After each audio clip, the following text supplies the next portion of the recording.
Morning, folks. Welcome back to the farm. A little cool this morning, a little damp. It looked like it rained most of the night, actually. Not much overnight, but it rained most of the night. In fact, that's why we were going to stay at the cabin last night. We got rained out. That doesn't happen very often. But it was a continuous, aggressive downpour. It was so much so I didn't even want to stay inside our grain bin cabin and keep putting the second window in. We're going to run back out there this morning and put the second window in. So anyways, we scurried home with our tail between our legs. Let's go check the rain gauge and see what's in it. Well, nothing to write home about. 4 millimeters. I mean, I'll take it. Don't get me wrong, I'm not ungrateful, I'll take it. But when we were out in Rio Grande yesterday, not a word of a lie, they most definitely got over an inch in a very short period of time.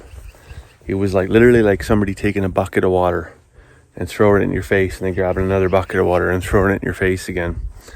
And yeah, we got home. It was raining pretty hard when we got home, but not nearly like that. And obviously it was short-lived, and we just got this.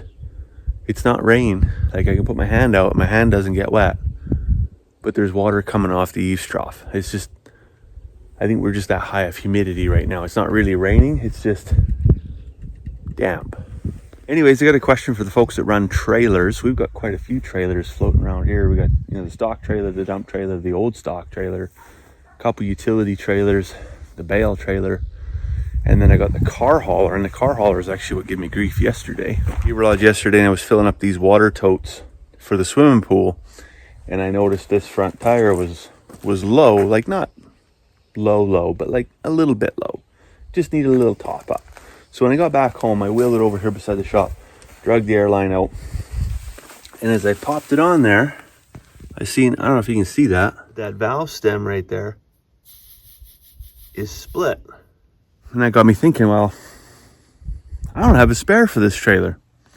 And if I was hauling 4,000 liters, 4,000 kilograms, whatever that is, like 8,800 pounds of water, and I blew that tire, I'm sitting on the side of the road. I'm dropping the tanks, and I'm in a pickle, right?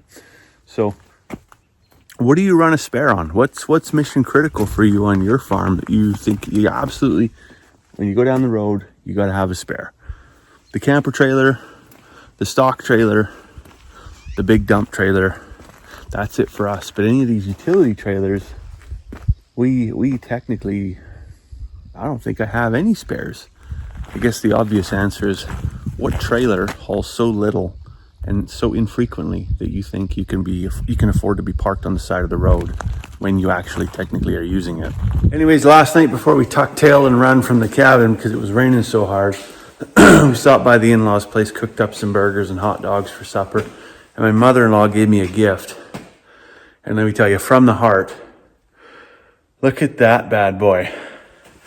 Some of you may know who that fella is, some of you may not, but that's Robert Burns. Robbie Burns, the Scottish poet. I think you know where this is going. Yes. You think that's gonna fit in here somewhere? Oh yeah. I'm not sure who's coming down, whether it's the Duke of Cumberland, Sir Philip Metcalfe, Sir Charles Theophilus Metcalfe, maybe King Charles III. Somebody's coming down to make room for Robbie Burns, that's for sure. I'm thinking the king may have to step aside in this case. I'm not taking any relights down, that would be a sin. We're back out of the cabin here today. We're gonna put window number 2 right there. Carmen's just built me a window frame.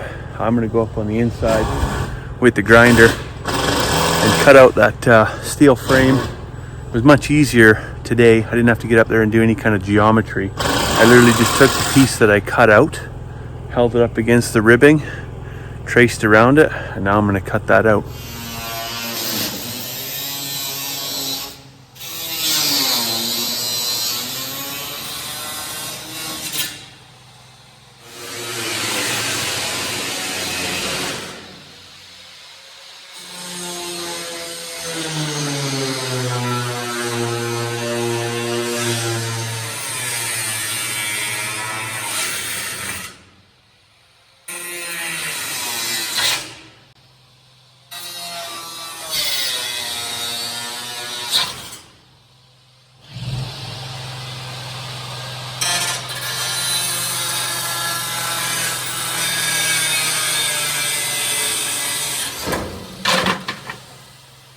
window here's a wrap. We're gonna go around to the other side, get it all framed in just like that, and then we're gonna spray foam the heck out of everything.